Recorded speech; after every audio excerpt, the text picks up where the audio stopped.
Okay, guys, so this is a 580D extendahoe, and I've dragged my feet for 5 years to rebuild the cylinder on the extendahoe.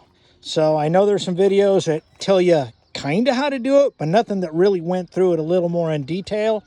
I'm not going to do it as I did. It's already kind of done, but I'm going to try and explain it a little bit better than what I've seen on there because I couldn't find anything good.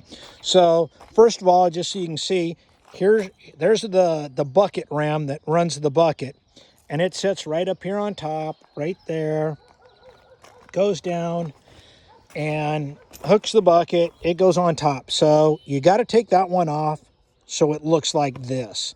Next thing you do, you got to take this pin out, which is hooked to these things right there. That's the lock. That stops it from overextending. That's what that does. Next thing you got to do is this pin right here is the one that holds it in. And mine was real hard to get out. I had to pound on it a lot. I'd try and jiggle it, get the weight right to try and help out to do it.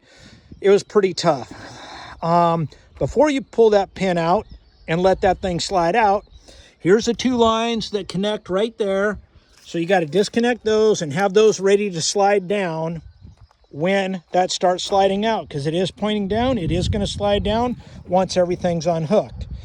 So the pins you got to do, you're going to do the bucket, get the bucket off. That helps. You got that pin right there, which is through there. So of course that one's going to come out. Take that top hydraulic off. That helps.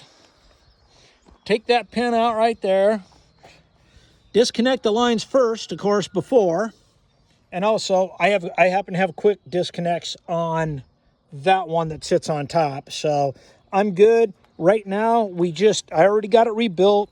It's like an 8-foot ram. I tear it apart, take the ram and the gland to the hydraulic guy, and they charge, I don't know, 120 bucks to rebuild it. The seal kit's 85 or whatever.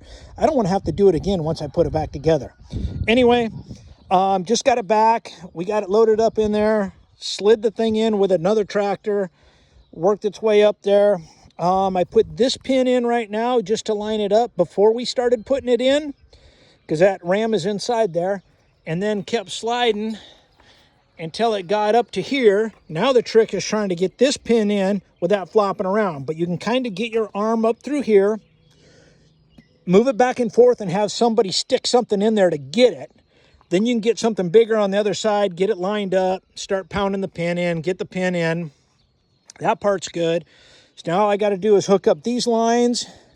Then I can fire up the backhoe, lift it up, slide this up a little bit, hook that pin in, and then put this up on top, hook that up, put my bucket on, and we're good to go. And that is how I did the extendahoe ram on 85, I believe it is, 580D. Good luck, you guys.